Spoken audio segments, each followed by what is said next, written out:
ដូចនិយាយពីសាបដាមុនអញ្ចឹងថាបុគ្គលដែលមានតែមួយជាបុគ្គលឯកក្នុងជីវិតរបស់ខ្ញុំកណ្ណាអាត្មាភាពគឺមានតែ2នាក់ប៉ុណ្ណោះគឺឪពុកនិងម្ដាយបង្កើតបរិសក្នុងលោកមិន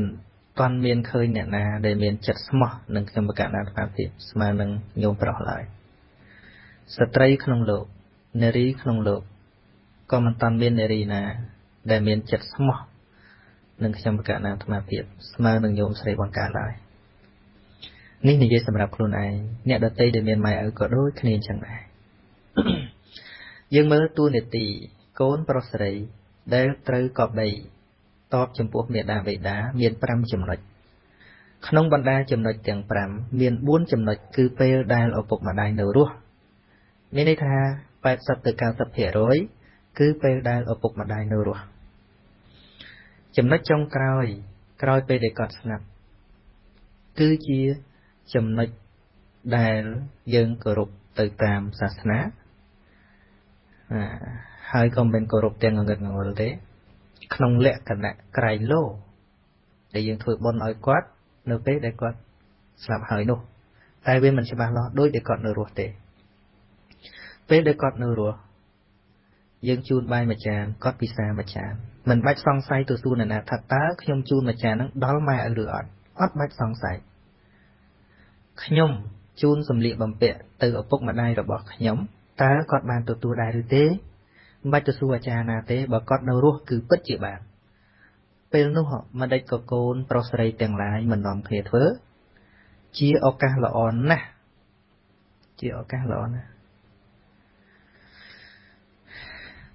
កូនទាំងឡាយឱកាសល្អមិនមានយូរឡើយឱកាសល្អតែបាត់បង់ហើយមិនដែលត្រឡប់មកវិញឡើយដូចជាឪពុកម្ដាយរបស់យើងដែលកំពុងមានជីវិតរស់នៅគឺជាពេលវេលាដែលគាត់រស់នៅដើម្បីឲ្យយើងបានបំពេញបុណ្យកុសលបានធ្វើសេចក្តីល្អសាងឈ្មោះជាកូនកតញ្ញូជាគំរូដល់បច្ឆាជនកាលពីនៅក្មេងបន្តិចជីតាបង្កើតរបស់ខ្ញុំកណ្ណាអាត្មាភាពគាត់ធ្លាប់បួសរៀនដែរហើយឮញោមប្រុសចង់ធ្វើបុណ្យកតញ្ញូចង់បានធ្វើបុណ្យចម្រើនបច្ចុប្បន្នជូនគាត់និយាយបថុយថាងកូនបើកូនមានអីឲ្យតែឪពុកហូបឲ្យតែឪពុកស៊ីចប់ឲ្យតែឆ្អែតកូនបានបុណ្យហើយមិនបាច់ធ្វើពិធីធំដុំអស់លុយច្រើនទេកូនឲ្យតែឪស៊ីឆ្អែតមកកូនឈ្មោះថាបានបុណ្យហើយអាត្មានៅពីក្មេងចេះតែឆ្ងល់មិនក៏គាត់មិនចង់ឲ្យធ្វើបុណ្យក្រែងពាក្យថាធ្វើបុណ្យវាបានបុណ្យ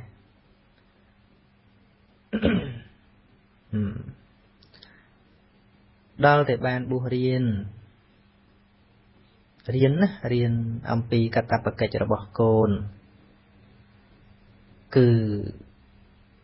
ទើបដឹងថាលោកតាឈ្មោះសានទុនសានអាត្មាដាក់ឈ្មោះថាសានសុជាហ្នឹងឯងគាត់និយាយត្រូវការដែលគាត់និយាយគឺត្រូវទាំងពីរមួយដើម្បីសម្ដែងទឹកចិត្តឪពុកខ្លាចកូនលំបាកអស់លុយអស់កាក់ច្រើនទី1ទី2ចង់ឲ្យកូនខ្លាចជាកូនកតញ្ញូពិត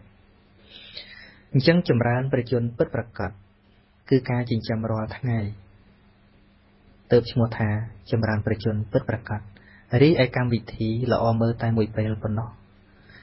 ពាក្យថាបុណ្យចម្រើនប្រជជនគឺបុណ្យចិញ្ចឹមម៉ែឪយើងអាចហៅខុសពីពាក្យថាចម្រើនប្រជជនក៏បានយើងអាចហៅបុណ្យចម្រើនប្រជជនជំនួសពាក្យមួយទៀតថាបុណ្យចិញ្ចឹមឪពុកម្ដាយពីព្រោះពាក្យថាចម្រើនប្រជជនមានន័យថាឲ្យគាត់រស់នៅយូរឲ្យគាត់មានប្រជជនវែងអញ្ចឹងស្មើនឹងពាក្យថាចិញ្ចឹមបុណ្យចម្រើនប្រជជនមានន័យថាបុណ្យចិញ្ចឹមឪពុកម្ដាយអញ្ចឹងពិធីមួយថ្ងៃ2ថ្ងៃមិនអាចចិញ្ចឹមគាត់មួយជីវិតឡើយក៏ប៉ុន្តែសួរតែគេធ្វើនឹងខុសឬថាមិនខុសទេប្រសិនបើមានលុយគួរគាត់នឹងធ្វើក៏គួរតែធ្វើដើម្បីឲ្យឪពុកម្ដាយមានការពេញចិត្តពេញថ្លើមនៅក្នុងបុណ្យកុសលជាប្រពៃណីល្អ ពីព្រោះនៅក្នុងពិធីនោះយើងបានធ្វើបុណ្យកុសលដែលច្រើនទៀតមានការនមស្ការព្រះរតនត្រ័យមានការសមាទិសិលមានការស្ដាប់ព្រះសង្ឃចម្រើនព្រះបរិត្តយើងបានស្ដាប់ព្រះធម៌ទេសនាពីព្រោះកូនចៅប្រុសស្រីទាំងឡាយទោះបីជាមានសេចក្តីស្រឡាញ់នៅក្នុងឪពុកម្ដាយប៉ុន្តែមិនយល់ដល់កម្រិតនៃការស្រឡាញ់នៅក្នុងក្របខ័ណ្ឌនៃការដឹងគុណដូច្នេះហើយបានជាពពកបរោះយើងបានបង្កើតពិធីបុណ្យនឹងឡើងដើម្បីឲ្យកូនបានស្ដាប់ធម៌ផងនេះគឺជាគំនិតដ៏វៃឆ្លាតមួយក៏ប៉ុន្តែបើកូនចេះដឹងហើយកង្វះខាតក្នុងជីវភាពមិនបរិបូរណ៍ទេគ្រាន់តែកូនចិញ្ចឹមឪពុកម្ដាយជារៀងរាល់ថ្ងៃឈ្មោះថាបានធ្វើបុណ្យចម្រើនព្រះជន្មជានិច្ចហើយសវណ្ណសាមដែលចិញ្ចឹមឪពុកម្ដាយហើយល្បីរាប់អសង្ខ័យឆ្នាំមិនមែនពាន់ឆ្នាំមិនមែនម៉ឺនឆ្នាំតែអសង្ខ័យឆ្នាំសវណ្ណសាមបានបំពេញតួនាទីជាកូនក្នុងក្របខ័ណ្ឌនៃកូនកតញ្ញូចិញ្ចឹមមេត្តាបិតាបានធ្វើបុណ្យកតញ្ញូផងចម្រើនព្រះជន្មផងរាល់ថ្ងៃចិញ្ចឹមរាល់ថ្ងៃនឹងចឹងដូច្នេះរឿងក្រោយពេលដែលឪពុកម្ដាយស្លាប់ហើយធ្វើយ៉ាងណាក៏បានបន្តិចបន្តួចតាក់បាតលោកឧទ្ទិសទៅក៏បានមិនជាសំខាន់ដូចជាពេលដែលគាត់នៅរស់ឡើយគាត់នៅរស់សំខាន់ពីរយ៉ាងមួយគឺចិញ្ចឹមរូបកាយពីរចិញ្ចឹមទឹកចិត្តចំណុចទី3ការផ្ដល់កំណើតឲ្យគាត់នៅក្នុងការតបគុណមេដាបិតាព្រះសម្មាសម្ពុទ្ធជាអង្គម្ចាស់ព្រះអង្គទ្រង់ត្រាស់ថាទោះបីជាកូនទាំងឡាយមានការតបគុណការដឹងគុណការចិញ្ចឹមឪពុកម្ដាយល្អឥតខ្ចោះរហូតដល់ថាទៅណាមកណាលើកម្ដាយដាក់ស្មាខាងស្ដាំលើកឪពុកដាក់ស្មាខាងឆ្វេងហើយបញ្ជិះគាត់ទៅនៅលើស្មាអស់100នៃឆ្នាំបើទុកជាថាមេដាបិតានោះបន្តបងមូលមុខដាក់លើខ្លួនក៏មិនត្អូញត្អែធ្វើយ៉ាងនេះអស់100ឆ្នាំក៏មិនតន់ឈ្មោះថាជាការតបដ៏ឧត្តមឧត្តមឡើយព្រះអង្គសរសើរហើយប៉ុន្តែមិនឈ្មោះថាវិសេសបំផុតឡើយមិនតន់ដល់កម្រិតដែលវិសេសបំផុតឡើយប៉ុន្តែអ្នកណាមួយដែលអាចធ្វើដល់នោះបានក៏ប៉ុន្តែព្រះអង្គប្រៀបឲ្យវាលើសទៅចុះនៅក្នុងក្របខ័ណ្ឌដែលមនុស្សមិនងាយធ្វើបានប៉ុន្តែបើទុកជាមានដល់កម្រិតនោះក៏ព្រះអង្គឲ្យឈ្មោះថាមិនតន់ពេញបរិបូរណ៍ឡើយពីព្រោះរូបកាយរបស់មេដាបេតាទោះបីជាកូនចិញ្ចឹមថ្នាក់ថ្នមដោយល្អយ៉ាងណាក៏ដោយគាត់ចាស់ហើយពេលវេលានៃការរស់របស់គាត់មិនយូរឡើយគាត់នឹងលាចាកយើងទៅអស់រយៈកាលមិនយូរប៉ុន្មានបន្ទាប់ពីគាត់លាចាកទៅបដិសន្ធិថ្មីប្រកាសជាមានបដិសន្ធិថ្មីមិនមែនបានដោយសារពិធីបុណ្យសពទេបដិសន្ធិថ្មីគឺបានដោយអំពើល្អឬអាក្រក់ដែលគាត់ធ្វើការដែលគាត់មានជីវិតរស់នៅដែលជាពូជដែលជាកម្មនិយាយរួមទៅពិធីបុណ្យសពគ្រាន់តែជាការយកសពទៅទុកដាក់ឲ្យត្រឹមត្រូវតែប៉ុណ្ណោះតែគ្មានផ្ដល់លទ្ធផលអ្វីចំពោះការបដិសន្ធិរបស់គាត់ឡើយអ្វីដែលឲ្យកំណើតដល់គាត់គឺអំពើល្អឬអំពើអាក្រក់ក្នុងការដែលគាត់រស់នៅដូច្នេះអ្វីត្បិតថាកូនមិនអាចបង្កើតឪពុកម្ដាយបានក៏ប៉ុន្តែអាចមានអំពើមួយចំនួនជាសេចក្តីល្អដែលយើងអាចផ្ដល់ជាកំណើតឲ្យឪពុកម្ដាយក្នុងជាក្រោយបានគឺត្រង់ថាកូនណាដែលឪពុកម្ដាយមិនតាន់មានសទ្ធាចេះរកវិធីសាស្ត្រឲ្យឪពុកម្ដាយមានសទ្ធាជឿកម្មផលជឿបុណ្យបាបយល់ត្រូវកូនណាដែលឪពុកម្ដាយមិនតាន់មានសិលមានន័យថាមិនតាន់ប្រព្រឹត្តល្អនៅតែស្រានៅតែស្រីនៅតែលបែងបាបប្រព្រឹត្តសពគ្រប់ហ្នឹងគឺរកវិធីសាស្ត្រយ៉ាងណាឲ្យឪពុកម្ដាយតាំងនៅក្នុងសេចក្តីល្អសិលហ្នឹងគឺថាសេចក្តីល្អរួចចាកពីអបាយមុខផ្សេងមួយទៀតកូនណាដែលឪពុកម្ដាយមិនមានចិត្តចែករំលែកមិនមានចិត្តល្អមិនមានចិត្តសង្គ្រោះគឺធ្វើយ៉ាងណាឲ្យឪពុកម្ដាយមានចាគៈចេតនាចេះចែករំលែកចេះអាណិតអាសូរចេះជួយសង្គ្រោះអ្នកដទៃ ចេះធ្វើទៀនទី4កូនឯណាដែលឪពុកម្ដាយគាត់ល្ងងមិនយល់ថាបុណ្យមិនយល់ថាបាបពិតប្រាកដមិនយល់អ្វីហៅថាល្អមិនយល់អ្វីហៅថាអាក្រក់ពិតប្រាកដក៏ព្យាយាមរកវិធីសាស្ត្រយ៉ាងណាឲ្យឪពុកម្ដាយបាននៅបញ្ញាក្នុងទីនេះគឺការបាននៅការយល់ត្រូវគឺជាសមាធិធិតាមរយៈការឲ្យគាត់បានស្ដាប់ធម៌ការឲ្យគាត់បានអានសភៅធម៌ឬក៏វិធីសាស្ត្រណានីមួយឲ្យគាត់នឹងយល់ត្រូវលះបង់ការយល់ខុសនឹងមានប្រាជ្ញាស្មារតីភ្លឺថ្លានៅក្នុងហេតុផលនោះកូនរបៀបនោះព្រះអង្គថាឈ្មោះថាកូនដែលបានធ្វើនៅការតបចំពោះមេដាបេតាដល់ប្រពៃជាទីបំផុតមិនអាចរកកូនឯណាឲ្យប្រសើរលើសនឹងទៀតឡើយកូនរបៀបនេះឲ្យឈ្មោះម្យ៉ាងហៅថាអតិជាតិបុត្រមានន័យថាបានបើកបង្ហាញផ្លូវមេដាបេតាដើរទៅរកផ្លូវត្រូវហើយប្រព្រឹត្តទៅក្នុងជីវិតកសាងពូជល្អកម្មល្អសេចក្តីល្អនឹងឯងជាកំណប់ទ្រព្យជាពូជផ្ដល់កំណើតដោយព្រះអង្គសម្ដែងចឹងថាកម្មតិយេតោកម្មយោនិកម្មពន្ធុកម្មបដិសរណោយ៉ាងកម្មង្ករិសាមិកាលយានងវាបាបកੰវាតស្សតិយេតោពវិស្សាមិពិចារណាចឹងថាអាត្មាអញមានកម្មជាផៅពងមានកម្មជាអ្នកឲ្យផ្ដល់កំណើតមានកម្មជាទីពឹងជាទីរលឹកថាបើអាត្មាអញធ្វើនៅកម្មណាទោះបីអាក្រក់ក្តីល្អក្តីអាត្មាអញនឹងជាទាយាទនៃកម្មនោះទាយាទនឹងគឺជាអ្នកទទួលមរតកហើយគេថាងាយដែលប្រសងបានសូត្រថាសัพពេសត្តាមរិសន្តិមរណន្តហិជីវិតੰប្រសងសូត្រតែជាពាក្យរបស់ព្រះសម្មាសម្ពុទ្ធជាពាក្យត្រាស់ដឹងមិនមែនជាពាក្យសូត្រយករង្វាន់ទេគឺសូត្រនឹងសូត្រប្រាប់ប្រែថាម៉េចសត្វទាំងឡាយសុទ្ធតែមានសេចក្តីស្លាប់គ្រប់គ្នាព្រោះថាជីវិតរបស់សត្វទាំងឡាយសុទ្ធតែមានសេចក្តីស្លាប់នៅខាងចុងបំផុតគ្រប់ប្រាណម្យ៉ាងទៀតម្យ៉ាងទៀតសត្វទាំងឡាយរមែងកាន់យកនៅផលបុណ្យនិងផលបាបហើយនឹងទៅតាមយថាកម្មពាក្យថាទៅតាមយថាកម្មគឺទៅតាមសំគួរដល់អំពើដែលខ្លួនបានធ្វើកាលពេលដែលរស់នៅណានឹងចឹងអ្នកដែលធ្វើអាក្រក់តែងធ្លាក់ទៅកាន់នរកអ្នកធ្វើល្អតែងឡើងទៅកាន់សុគតិភព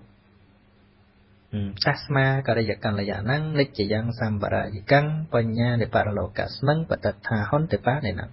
ព្រោះហេតុដូច្នោះហើយសាធុជនក៏បីធ្វើសេចក្តីល្អព្រោះថាបុណ្យតែងជាទីពឹងរបស់សត្វក្នុងបរលោកគឺលោកដតីបុណ្យអីមិនមែនបុណ្យគេធ្វើឲ្យទេគឺបុណ្យដែលធ្វើខ្លួនឯងមុនពេលស្លាប់ដូច្នេះអ្វីដែលសំខាន់មាន2ករណីគឺការចិញ្ចឹមដោយរូបកាយនិងទឹកចិត្តរបស់គាត់ហើយនឹងការសាងពូជកំណើតរបស់គាត់នៅក្នុងភពថ្មីដោយឲ្យគាត់ធ្វើសេចក្តីល្អនេះទើបជាហេតុទើបជាឋានៈ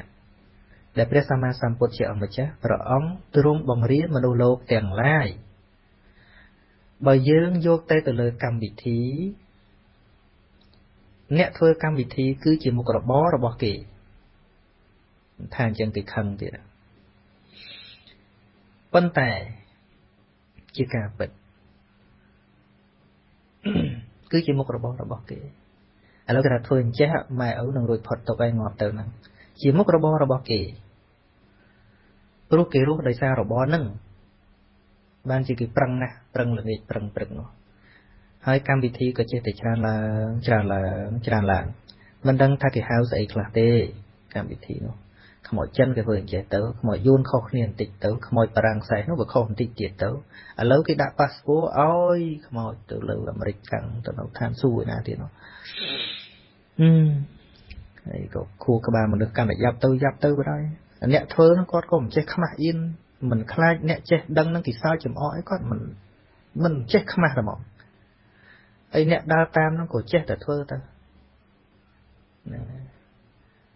អ្នកខ្លះនឹងរស់ស៊ីមកជីវិតរកផ្ទះថ្មនៅម្បាលងាប់ទៅដុតផ្ទះថ្មឲ្យអញ្ចឹងមានតែបាច់រស់ទេយើងទាំងអស់គ្នាបើចង់បានផ្ទះថ្មនៅឆាប់ងាប់ទៅវាលោកកើតមកបានផ្ទះថ្មឬក៏បានអីអញ្ចឹងអ្នកខ្លះទៀតពឹងខ្មោចម៉ែខ្មោចឪឲ្យជួយ ở khi mà rosi miền bạn có chỉnh châm dương mà chỉ vứt có đai trong là dương có rồi có rùa nâu nó rùa tiệt mò dương nâu bạn phong hay đòn còn ngọ vậy mà nói mà chui cái lúc ngôn này mà lấy lố prao mai ôm toàn ở chất này chân để xua nó mà chăm bạn như vậy đó nó mà thì giấy cho chất ba cần lướt ao chi trà là mình nói chưa tham thì hay thật mà bạn để sai cái có mình bạn để sai đấy bởi kết thật thưa tôi vừa sờ bãi chất chết thật thưa tôi men lôi cho rằng cứ thật thưa vấn đề tao dương ban tụt tụ ca chết đăng pan na đấy đây dương ca toàn propos đấy rư sasna rồi bỏ ông đấy để chúng một thầy dương cần propos sasna tao dương ban chết đăng phân tích ban tuổi bị bỏ ông đấy rong sầm đai thả vô thom mang pasate sao mang pasate nè na khơi thua nên đang khơi đặt thả quật sao vô mang pasate sao mang pasate nè na khơi thua có chúng một thằng khơi đặt thả quật đấy có bàn tay tùng vớ rồi bỏ dương xưa thì dương bàn khơi bàn chúa nơi ở đây đã bỏ bằng riêng bằng tích ban tuổi đại vị xong bây thì dân lớp tôn của Phật Sasna có đòi bàn tay dân ban sờ nó đo ca khát khom prang tay rồi bỏ đòn ó buôn ở sang khay mà sang cặp đâm bấy bằng hai ca tinh tinh tinh rồi tại xong bây tinh tinh những dân mình prom vô phong cho tụi mình tôi tới Ariya Satya thua chỉ thua đó chiêu chưa đâu một nó tớ triệt nè công thật ngày này triệt na phèn đầy na à xong khay cặp na dân mình cho tụi đó chứ bắt nơi Satya thua bát bởi con tay bình tích bình tuổi dương mình từng đằng phong cam phong bình tích bình tuổi dương mình từng đằng phong bộ phốt trong đặc nom dương nhận bệnh dương mình từng trẻ phong nên chẳng cú ở công sọt dân bạch tử bá ca na ca ton sasna độc bọc rõ hỏi nếu tay mình dối chắc tục thay chỉ áp họ một cô hơi khmiên là vậy cái pi mình lúc đại ca mình ton sasna thì nè đại ca ton sasna hỏi mình riêng nơi ở vậy để rõ bằng riêng nên đây thật đối ca mình toàn chẳng sao bỏ chẳng lại đại vô đầm lại bị cạp xoay rốt sao bỏ xoay rốt cạp xoay rốt thua đại chỉ lâu nâng rọt chiết chị anh này nè đại vô đầm lại cạp rồi bỏ bật thua khmiên lôi tình bản tệក្នុងលោកនេះក៏គ្មានអ្វីដើម្បីថ្លឹងថ្លែងទៅឲ្យគុណព្រះធម៌បានដែរបុរាណាចារ្យដូចជាប្របាទសង្ឃៈជាដើមតែមួយប្រគាថាប៉ុណ្ណោះក៏ប៉ុន្តែលោកបានយល់សុខចិត្តកាត់ក្បាលថ្វាយព្រះធម៌ទៅហើយអញ្ចឹងនេះនិយាយអំពីគុណព្រះធម៌អញ្ចឹងបានខ្ញុំប្រកាសអាត្មាភាពការសម្ដែងបើពុទ្ធបរិស័ទក្រន់តែចង់បានបុណ្យព្រោះការស្ដាប់នៅប្រពៃណីនៃការស្ដាប់អញ្ចឹងអស់កម្លាំងនៃការដើរសម្ដែងធម៌ណាមែនទែនទៅគ្រាន់តែត្រឡប់មកពីថៃវិញមកថ្ងៃទី16 26មកដល់ពេលល្ងាចរហូតមកដល់ប៉ុណ្ណេះគ្រាន់តែអ្នកនិមន្តទេប្រហែលជាជាង20ក្រេប៉ុន្តែទៅទទួលបានមួយគាត់ឥឡូវហ្នឹងវាធ្វើឲ្យខ្ញុំប្រកាសអាត្មាភាពចាប់ផ្ដើមអស់កម្លាំងនិយាយត្រង់មិនមែនថាពីមុននិយាយកុហកទេប៉ុន្តែអានេះនិយាយពីអ្វីដែលគេកើតពិតចាប់ផ្ដើមឲ្យខ្ញុំកណ្ដាលអាត្មាភាពអស់កម្លាំងបន្តិចម្ដងនៃការពន្យល់ឃើញលំអនៃឱវាទរបស់ព្រះសម្មាសម្ពុទ្ធល្អណាស់ចង់តែពន្យល់ឲ្យពុទ្ធបរិស័ទនឹងបានយល់ក៏ប៉ុន្តែពុទ្ធបរិស័ទស្ដាប់គ្រាន់តែចង់បានបុណ្យថាចង់បានបុណ្យគ្រាន់តែថ្វាយគុំចាក់ដៃទៅបានហើយតែអាត្មាជិះឡានរាប់រយគីឡូសួរអាត្មាទៅដើម្បីអ្វីមិនមែនទៅទេឲ្យញាតិញោមបានបុណ្យទេគឺចង់ឲ្យយល់តែប៉ុណ្ណោះ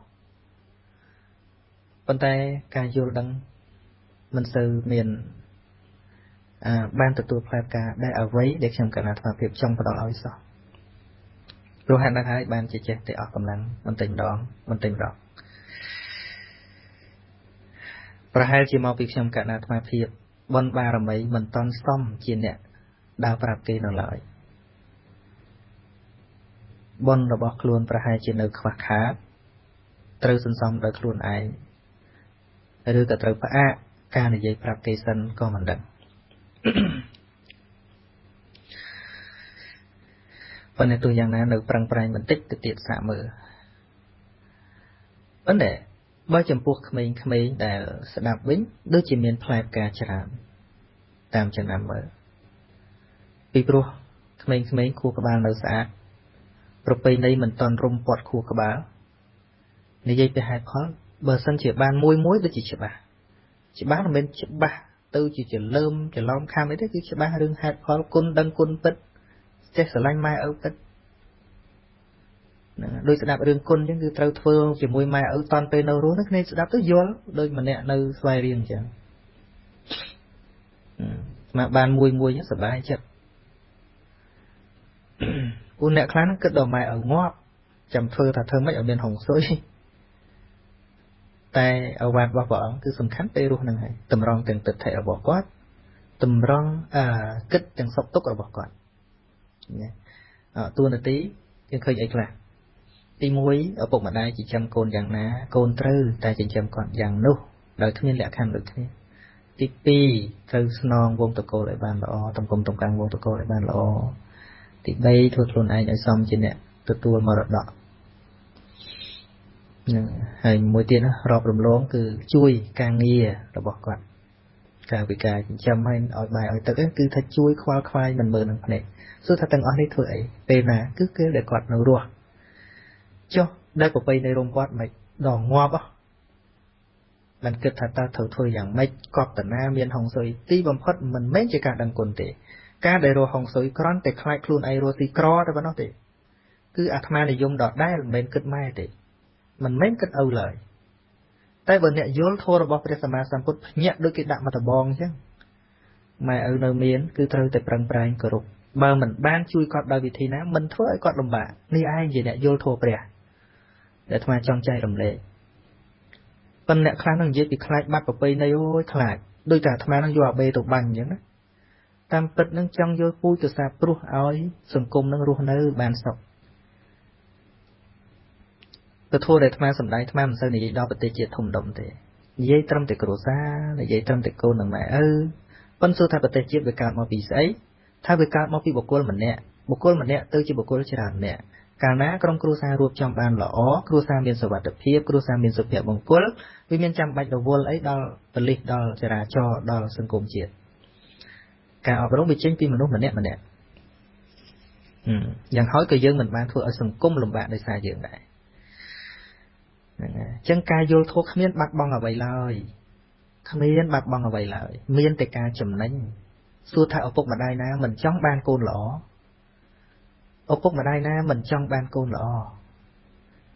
សូម្បីតែកូនក៏ចង់បានឪពុកម្ដាយល្អដែរឧទាហរណ៍ថាបានឪពុកនឹងផឹកស្រាដើរអាវ៉ាខ្សែពេញហ្នឹងសួរថាពេញចិត្តទេមិនពេញចិត្តឡើយតាមពិតមនុស្សគ្រប់គ្នាសុទ្ធតែជាអ្នកត្រូវការធម៌ប៉ុន្តែមិនព្រមដឹងថាធម៌គឺជាអ្វីមេគាព្រះធម៌គឺជាមេគាទៅរកអ្វីដែលយើងចង់បានហ្នឹងឯងគឺសេចក្តីសុខសេចក្តីចម្រើនសុភមង្គលសេចក្តីសុខដែលប្រាសចាកការបៀតបៀនប្រាសចាកការព្យាបាទប្រាសចាកទុក្ខកង្វល់ក៏ប៉ុន្តែដោយសារមេគាព្រះធម៌ហ្នឹងមិនសូវត្រូវគេបើកបង្ហាញទស្សនវិជ្ជាដែលមើលឃើញយល់តែប្រពៃណីរំពាត់មនុស្សទៅធ្វើអីរៀបនេះត្រូវធ្វើអីរៀបនោះម្ល៉េះហើយមនុស្សរកលុយរកកាក់មកគឺចាំបាច់ត្រូវរៀបរបស់ហ្នឹងតែអ្វីដែលជាលំអជីវិតរស់នៅមិនសូវធ្វើនឹងចឹងអាត្មាលើកមកប៉ុណ្ណេះបើញាតិញោមឬក៏បងប្អូនទាំងឡាយស្ដាប់ពិចារណាមើលចុះតើព្រះពុទ្ធគឺជាអ្វីព្រះពុទ្ធមានសច្ឆាមដូចយើងព្រះអង្គស្គាល់សុខទុក្ខរបស់យើងយ៉ាងច្បាស់ស្គាល់យើងជាងយើងខ្លួនឯងស្គាល់ខ្លួនឯងទៅទៀតស្គាល់ដល់សេចក្តីត្រូវការរបស់យើងទើបព្រះអង្គបានបង្កើតមេរៀនឲ្យយើងមិនមែនបង្កើតទេគឺថាព្រះអង្គប្រាប់មេរៀនដែលព្រះអង្គទ្រង់ឃើញឧទាហរណ៍ថានៅក្នុងក្រុមគ្រួសារម្នាក់មានកូនដ៏កតញ្ញូម្នាក់សួរថាតើសេចក្តីសុខក្នុងក្រុមគ្រួសារនឹងយ៉ាងណាផ្ទុយមកវិញនៅក្នុងក្រុមគ្រួសារម្នាក់មានកូនអកតញ្ញូម្នាក់បំផ្លាញទ្រព្យសម្បត្តិម៉ែឪមិនចេះឈប់មិនចេះហើយដើរលេងមិត្តភ័ក្តិកាប់គ្នាបែកក្បាលសួរថាតើបង្កអ្វីខ្លះដល់ក្រុមគ្រួសារឃើញទេតែការអប់រំកូនចៅឲ្យមានសីលធម៌ឲ្យមានកតញ្ញូតាធម៌គឺជាការផ្ដល់សុភមង្គលដល់ក្រុមគ្រួសារនឹងឯងតែយើងមិនតន់យកធម៌យកមកប្រតិបត្តិទេអញ្ចឹងហើយបានជាគេសួរថាព្រះពុទ្ធសាសនានៅក្នុងស្រុកខ្មែរថា80 ទៅ 90% ជាអ្នកកាន់ពុទ្ធសាសនាហេតុអ្វីខ្មែរនៅចិត្តអាក្រក់ច្រើនម្ល៉េះ ទេកុំនិយាយថាខ្មែរចិត្តអាក្រក់ច្រើនម្លេះក៏មានខ្មែរចិត្តល្អដែរក៏ប៉ុន្តែមុននឹងឆ្លើយសំណួរនឹងទៅវិញសួរថាតើសង្គមហ្នឹងយកធម៌ប៉ុន្មានខក្នុង 84000 បឋមខណ្ឌដែលប្រពុតទ្រង់សម្ដែងហ្នឹងកុំនិយាយយកទាំងអស់តើប៉ុន្មានខបាន1ហើយនៅបាន2ហើយនៅដែលប្រពុតសម្ដែងមកហ្នឹងយកទៅប្រតិបត្តិប្រចាំជីវិតអ្នកខ្លះអត់សោះបដ ாய் ណាកុំថា2 3 1អត់ផងធម្មោអោសថោធัวជាឱសថពុទ្ធោមហាវេជោព្រះពុទ្ធគឺជាមហាពេទ្យអញ្ចឹងមុននឹងសួរថាតើថ្នាំស័ក្តិសិទ្ធិដែរឬទេអញ្ចឹងពេទ្យត្រូវសួរវិញសិនថាតើបានផឹកថ្នាំដែរឬទេទោះតែផឹកសិនតើប្រតិកម្មរបស់ថ្នាំប្រសិទ្ធភាពរបស់ថ្នាំវាយ៉ាងម៉េចយើងមិនតាន់បានផឹកមកគ្រាប់ផងយើងវ័យស្មានតែខាងក្រៅដូចពាក្យមួយថាកុំវិនិច្ឆ័យសៀវភៅមួយក្បាលដោយគ្រាន់តែឃើញគ្រាប់របស់វាអ្នកវិនិច្ឆ័យពុទ្ធសាសនារាល់ថ្ងៃឃើញតែសម្បកតែប៉ុណ្ណោះមើលទូវត្តទូអារាមមើលរូបភាពព្រះសង្ឃប្រព្រឹត្តខុសយ៉ាងនេះយ៉ាងនោះសន្តោសវិខសាមណេរប្រព្រឹត្តខុសយ៉ាងនេះយ៉ាងនោះដូនជីយ៉ាងនេះយ៉ាងនោះនឹងជាសម្បកតែទូពុទ្ធសាសនាមិនមែនអ្នកទាំងអស់គ្នានោះទេពុទ្ធសាសនាគឺជាមេរៀនដែលព្រះសម្មាសម្ពុទ្ធព្រះអង្គទ្រង់បង្រៀននេះហៅថាព្រះពុទ្ធសាសនាចុះលោកនឹងស្អីនោះគឺជាសមាជិកអង់គ្លេសហៅថា disciple ហៅថាសាវកក៏បានដែរជាសាវករបស់ព្រះសម្មាសម្ពុទ្ធណាជាសាវកជាអ្នកគោរពជាសមាជិកនៃអ្នកកាន់ជាសមាជិកនៃអ្នកគោរពតែប៉ុណ្ណោះតែមិនមែនជាតួព្រះពុទ្ធសាសនាទេសបើសិនជាសមាជិកទាំងអស់នោះប្រព្រឹត្តអាក្រក់ច្រើនទៅសួរថាខូចពុទ្ធសាសនាទេថាមិនខូចទេពុទ្ធសាសនាថ្លៃថ្លាជានិច្ចតួយ៉ាងដូចជាពេជ្រចឹងនៅពេលដែលមនុស្សយល់តម្លៃពេជ្រក៏នៅតែល្អនៅពេលដែលមនុស្សនាំគ្នាឈួតលីលាលែងស្គាល់ថាពេជ្រមានតម្លៃខ្លាយជាមន់អស់ទៅហើយនោះ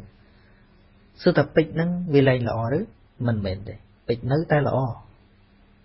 ក៏ប៉ុន្តែគ្រាន់តែអ្នកនៅជុំវិញនោះមិនស្គាល់តម្លៃពេជ្រតែប៉ុណ្ណោះយ៉ាងណាមិញព្រះពុទ្ធសាសនាថ្លៃថ្លាជានិច្ចធម៌នៅតែជាមាគ៌ាដ៏ល្អដដែលក៏ប៉ុន្តែអ្នកកាន់ព្រឹត្តមិនបានគឺអ្នកនោះគ្មានសមត្ថភាពទទួលតែប៉ុណ្ណោះ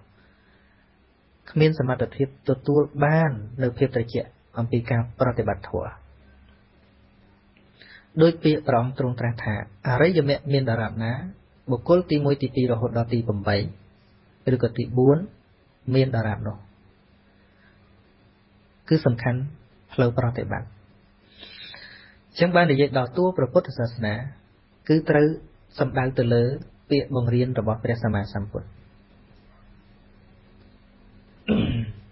តែបើអ្វីដែលយើងស្ដាប់ឮមើលឃើញគឺជាបរិខាឬក៏ជាសមាជិកនៃអ្នកកាន់ពុទ្ធសាសនាវត្តជីវរជាដើមជាបរិខារីឯមនុស្សអ្នកកាន់គឺជាសមាជិកនៃអ្នកកាន់តែប៉ុណ្ណោះអ្នកកាន់ធ្វើល្អមិនល្អវាមិនខូចព្រះពុទ្ធសាសនាទេមកឧទាហរណ៍ម្យ៉ាងទៀតពុទ្ធសាសនាគឺជាមាគ៌ាដែលផ្ដោតសំខាន់អរិយមគ្គអង្គ8ប្រការនៅពេលដែលយើងមានមនុស្សដើរច្រើនផ្លូវមួយដែលមនុស្សដើរច្រើនវាសំដែងឲ្យច្បាស់ប្រកបថានេះជាផ្លូវពិតប្រាកដនៅពេលដែលមនុស្សឈប់ដើរមនុស្សវង្វេងច្រើនផ្លូវនៅតែជាផ្លូវនៅតែជាផ្លូវក៏ប៉ុន្តែមនុស្សកាន់តែវង្វេងផ្លូវព្រោះដើរខុសផ្លូវសួរថាផ្លូវនឹងរត់ចោលមនុស្សឬក៏មនុស្សដើរចោលផ្លូវតាមពិតផ្លូវនៅតែជាផ្លូវចុះមនុស្សបាត់ផ្លូវថាមកពីមនុស្សដើរខុសផ្លូវមិនមែនផ្លូវរត់ចោលមនុស្សទេពេលនេះព្រះអង្គទ្រង់ត្រាស់សម្ដែងក្នុងប្រសូតមួយថាមនុស្សវង្វេងផ្លូវមិនដើរតាមផ្លូវមិនមែនជាទោសរបស់ផ្លូវឡើយជាទោសរបស់អ្នកនោះឯងពេលមនុស្សក្តៅក្រហល់ក្រហាយស្រេកទឹកពងជើងពងដៃដើរហាលថ្ងៃកើតការក្រហល់ក្រហាយមានស្រះបោកករណីដល់ត្រជាក់មនុស្សមិនចុះទៅរកស្រះទៅផឹកទឹកទៅងូតទឹកវាមិនមែនជាទោសរបស់ស្រះឡើយគឺជាទោសរបស់អ្នកនោះឯងយ៉ាងណាមិញព្រះធម៌មានពាក្យថាព្រះធម៌នឹងសួរថាតើខ្មែរយើងស្គាល់ពាក្យព្រះធម៌យ៉ាងណាអាត្មាអាចវិនិច្ឆ័យថាស្ទើរតែ 8 từ 99%នៃខ្មែរយើងនេះអ្នកកាន់ពុទ្ធសាសនាកាលណានិយាយពាក្យថាធัวគឺសម្រាប់សូត្រតែប៉ុណ្ណោះធัวសម្រាប់សូត្រធัวសម្រាប់ថ្វាយបង្គំធัวសម្រាប់ការពារឧបទ្រពផ្សេងៗក៏ប៉ុន្តែនិយមន័យពិតរបស់ធัวគឺជាមាគ៌ាសម្រាប់ប្រតិបត្តិទៅរកសេចក្តីសុខតែប៉ុណ្ណោះឯងនឹងចឹងបែកវែងឆ្ងាយបន្តិច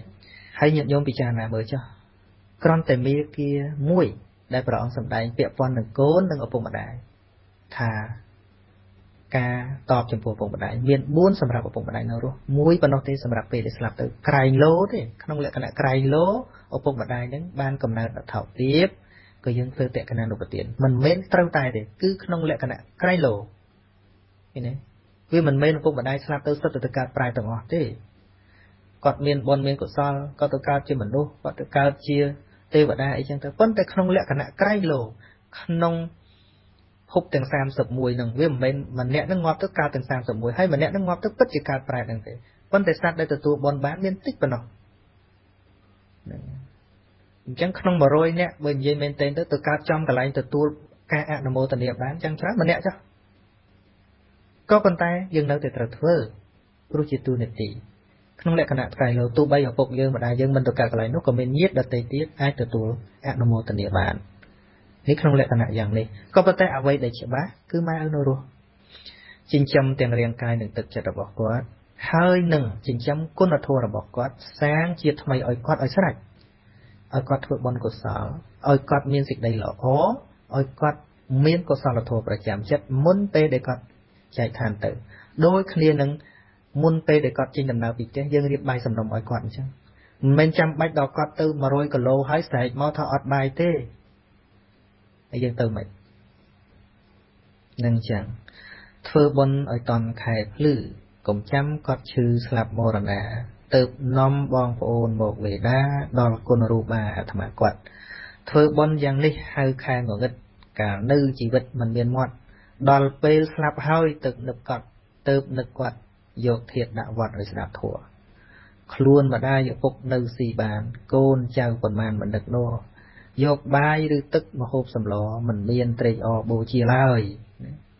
កូនអើយខ្ញុំផ្ដាំដាស់គំនិតដែលអ្នកបានគិតនៅខាងក្រោយបើអ្នកមានគុណនៅរស់ឡើយកុំអោយស្ដាយក្រោយខានបូជា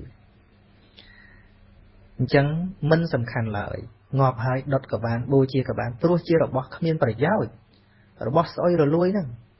បើយើងពិតជាស្រឡាញ់ណាកុំយកទៅកប់ចោលទុកលើផ្ទះហ្នឹងទៅបើអួតថាឯងស្រឡាញ់ម៉ែឪនោះទុកមិនបានជារបស់ទៅទេព្រះអង្គសម្ដែងថាជារាំងវត្តយ៉ាងកាយយោកាយនេះមិននៅយូរប៉ុន្មានឡើយតែមានវិញ្ញាណទៅប្រះហើយជាកាយគឺគេបោះចោលដូចជាអង្គត់អស់មានប្រយោជន៍ស្អីចាញ់ទៅគាត់អស់ផងបើតែព្រះអង្គព្រីបមិនមែនទេទៅគាត់អស់នៅដុតបាននៅទ្របជើងបានក៏នឹងកាយមនុស្សនេះគ្មានធ្វើអីកើតអញ្ចឹងល្មមឈប់ឆ្ងល់ហើយថាដុតឬក៏មិនដុតនោះថាជាតិណាក៏គេមានដុតគេមានកប់អញ្ចឹងដែរណាហើយធូរឲ្យខ្មៅនោះគឺមនុស្សច្រើនដោយតោសៈទេទៅកើតកន្លែងខ្មៅនោះនឹងអញ្ចឹងប៉ុន្តែយើងមើលចោះប្រពៃណីខ្លះនឹងហាក់ដូចជាដឹងគុណម៉ែឪណាពេលចូលឆ្នាំសែនជោគ2 3ជីដូនមួយគាត់ចាស់គាត់ត្អូញគាត់ត្អូញនៅពោធិ៍សាត់ណាដល់ពេលខែមនសនដល់សែនជ្រូកក៏ដាក់2អីហ៎គាត់អង្គុយលោមើលកូនវាសែននៅជីដូនជីតាវិញដាក់ជ្រូកទាំងគូមិនដែលឃើញអាណាយកក្បាលជ្រូកមួយឲ្យអញសោះគាត់និយាយលេងផងមែនផងប៉ិនគិតមើលត្រូវឲ្យខុសដល់កន្លែងស៊ីអត់កើតហ្នឹងចេះតែឲ្យថាសម័យព្រះចោសម័យកូរ៉េប្រវត្តិចុះមនុស្សវាឆោតឥឡូវនេះវាទៅឆោតឡើងណាពីដើមគេបាយកំពុងអីទេមុំតែដល់ដាក់ថ្នាក់ជ្រូកទាំងគូអញ្ចឹងទេឥឡូវនេះជ្រូកទាំងគូវាយ៉ាងកាន់យ៉ាប់ជាងមុនទៀតហើយទៅសែនហើយមានយកទៅឲ្យខ្មោចស៊ីណាយកជប់លៀងគ្នាឯងដែរយកហុងស៊ុយរបស់គេតាណាទេសម័យពីដើមនោះរឿងមាននុកដែលទៅកើតឋានទេវតាហើយឪពុកយកបាយយកទឹកទៅសែននៅកន្លែងព្រៃដុតខ្មោចកូនតូចកូនមកកូនពិសាកូនចូលញ៉ាំ ណាពុកយកមកឲ្យហើយកូនស៊ីទឹកកូនគាត់មែនទែនទៅបដិសន្ធិទេវតានោះហួសចិត្តហ្មងអញនៅរស់អត់ចេះធ្វើទៀនធ្វើអីទេហើយដល់ទៅពេលយកលុយមកអស់អត់ប្រយោជន៍មិនសែនឲ្យខ្មោចស៊ីកូនគាត់ហ្នឹងទៅកើតទេវតាមកនិមិត្តធ្វើជាកូនក្មេងមួយនិមិត្តគោងាប់មួយយំហឺចឹងគោស៊ីស្មៅទៅគោឯគាត់ហ្នឹងកំពុងតែយំវល់ឲ្យកូនមកស៊ីបាយដល់លឺក្មេងយំចឹងគាត់ទៅសួរអូនយំអីហ្នឹងគោខ្ញុំវាមិនស៊ីស្មៅសហើយគាត់មើលគោងាប់អីហ្នឹងគោងាប់ណាស់ចេះស៊ីស្មៅហើយចុះតាឯងយំធ្វើអីដែរចាតាយំនឹងយំរកកូនឲ្យកូនមកស៊ីបាយសែនឲ្យកូនអញ្ចឹងចាំមើលយើងពីរនឹងអាណាឈួតជាងខ្ញុំយកស្មៅឲ្យកូនស៊ីគោខ្ញុំទៅតែងាប់វានៅមាត់តែវាស៊ីអត់កើតចិត្តកូនតាឯងដុតអស់ទៅហើយវាមានមាត់ឯណាសម្រាប់ស៊ីហើយយើងនឹងអាណាឈួតជាងឥឡូវនេះគាត់ងារខ្លួនគាត់ដូចគេវាយមកដបងអញ្ចឹងណាយើងស្ដាប់ទៅដឹងតែឆោតមែនណាយកឲ្យគោងាប់ស៊ីក៏ឆោតតាទៅយកទៅសែនខ្មោចដុតហើយក៏គោឆោតប៉ុន្តែពេលនិយាយពីគេយើងដូចឆ្លាតណាស់ប៉ុន្តែមើលយើងមើលឲ្យតែខែចូលឆ្នាំម្ដងវាទៅប្រកិនមន់ជ្រូកឯណោះ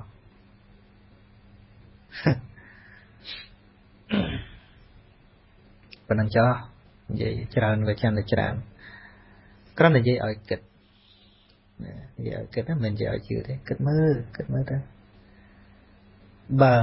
មនុស្សគ្រប់គ្នាងាប់ហើយបានចាំធ្វើពិធីអញ្ចឹងសេចក្តីល្អក្នុងជីវិតនេះឡើងមានបើមនុស្សលែងធ្វើសេចក្តីល្អលែងធ្វើបុណ្យពេលដែលនៅរស់ហើយសង្គមយើងក៏មិនបានសុខដែររស់ខំរស់តែមានជន់ជើងគ្នាទៅដើមរស់មានលែងគិតសិលធម៌លែងគិតសេចក្តីល្អមានសិនព្រោះងាប់ទៅគេដុតផ្ទះថ្មឲ្យអញទៅនៅផ្ទះថ្មទៀតបាបប្រមាណបាបទុកម្លែកពេលនេះប្រពៃណីអញ្ចឹងសួរតែល្អទេមិនមែនទេផ្ដាល់ទិន្នន័យអាក្រក់ផ្ដាល់កំណត់អាក្រក់ធ្វើឲ្យមនុស្សឈប់បងអួតគ្នារឿងសេចក្តីល្អបងអួតគ្នាពីរឿងមានសិនឃើញទេខ្មែរយើងហ្នឹងបងអួតគ្នាពីរឿងមានសិនមានឡានល្អមិនបាច់មើលមុខចំទេមិនបានទេប៉ះបន្តិចឆេះឥឡូវហ្នឹងព្រោះគាត់សង្ឃឹមឯអាក្រក់ទៅធ្វើបាបណាធ្វើបាបសិនព្រោះរងាប់ទៅគេធ្វើផ្ទះថ្មឲ្យទៀតហើយឡានវិឡាដុតឲ្យទៀតអញទៅកើតផ្ទះថ្មទៀតវានាំឲ្យជឿខុសអញ្ចឹងឃើញទេអញ្ចឹងប្រពៃណីមិនប្រកាសថាល្អទេប្រពៃណីខ្លះល្អមើលក៏ប៉ុន្តែជាឥទ្ធិពលអាក្រក់ដល់សង្គមព្រះអង្គឲ្យធ្វើបុណ្យគឺធ្វើរឿយដូចរៀនអញ្ចឹងណារៀនទៅត្រូវរៀនរឿយទៅវាចេះបុណ្យកុសលដែលផ្ដល់ជាកំណើតក៏ដូចគ្នាអញ្ចឹងគឺត្រូវតែសន្សំរឿយវឹកហាត់ចិត្តដល់តែល្អរឿយទៅអាជីវ័ននៃចិត្តនឹងឯងវាបញ្ជូននៅសន្តានល្អទៅក្នុងភពថ្មីទៀតកើតដូចរៀនអញ្ចឹងវាទៅសន្សំរឿយដល់ក្នុងចិត្តកំណត់យើងចេះម្ដងបន្តិចថ្នាក់បញ្ចប់ទៅចេះហ្នឹងវាគ្រប់គ្រាន់ឲ្យយើងប្រឡងជាប់អីមួយធ្វើការអីកើតมันអាចអត់រៀនសោះដល់ទៅពេលប្រឡងយកលុយមកបុកជាប់បានសញ្ញាបត្រមែនតែធ្វើការអត់កើតទេអាហ្នឹងដោយសារសង្គមពុករលួយសង្គមណាដូចសង្គមណាមិនមែនតែសង្គមខ្មែរសង្គមណាដូចតែគ្នាបើគេមានតិចមានច្រើនមិនដឹងហ្នឹងហើយប៉ុន្តែគេឲ្យបានសញ្ញាបត្រតែចំណេះគេនៅតែឲ្យមិនបានព្រោះលុយទិញចំណេះមិនបានអានឹងទោះបីជាសង្គមមនុស្សមានការពុករលួយផងចុះបើសង្គមដែលពាក់ព័ន្ធនឹងបរលោកពាក់ព័ន្ធនឹងជាតិកំណើតពាក់ព័ន្ធយមរាជអីចឹងយើងទៅគិតថាយមរាជមកពុករលួយជាមួយយើងទៀតហ៎ម៉េចមូលបកាច់យមរាជថាយមរាជពុករលួយយកលុយទៅសោបបានប្រយ័ត្នទោសកាន់តែធ្ងន់ច្បាប់កម្មផលគ្មានការពុករលួយកើតទេចឹងប៉ុណ្ណឹងសិនចុះពេលវេលាក៏ដល់ល្មមសំគួរហើយខ្ញុំកណ្ដាលថាភាពដោយដែលបាននិយាយឲ្យថានិយាយគឺសិតតែនិយាយឲ្យគិតសិនចាំយកទៅវិភាគហើយបើគិតថាត្រូវល្អគួរតែមានកំណត់ថ្មីជាងនឹងតទៅទៀតនេះគ្រាន់តែជាកំណត់ខ្លះតែប៉ុណ្ណោះសម្រាប់ពេលនេះខ្ញុំកណ្ដាលថាភាពសូមនមស្ការនឹងចម្រើនពរលាលើលោកខ្វះខាតយ៉ាងណាសូមអភ័យទោសព្រោះកំហុសតែងតែមានជាធម្មតាជាងការខុសដោយការចេះមិនដល់ខុសដោយការចេះដែរតែមិនច្បាស់ខុសដោយការភ្លេចភ្លាំងសតិក្នុងការនិយាយ ឬក៏ខ្លួនគិតថាត្រូវវាទៅជាខុសក៏អាចមានចឹងដែរប៉ុន្តែកំហុសឯណានីមួយក៏ដោយចុះញាតិញោមក៏មានប្រាជ្ញាស្មារតីសម្រាប់ពិចារណាដោយខ្លួនឯងទៀតជ្រើសរើសយកតែគំនិតល្អគំនិតដែលគិតថាអាក្រក់លុបចោលសូមនមស្ការនិងសូមចម្រើនពរលា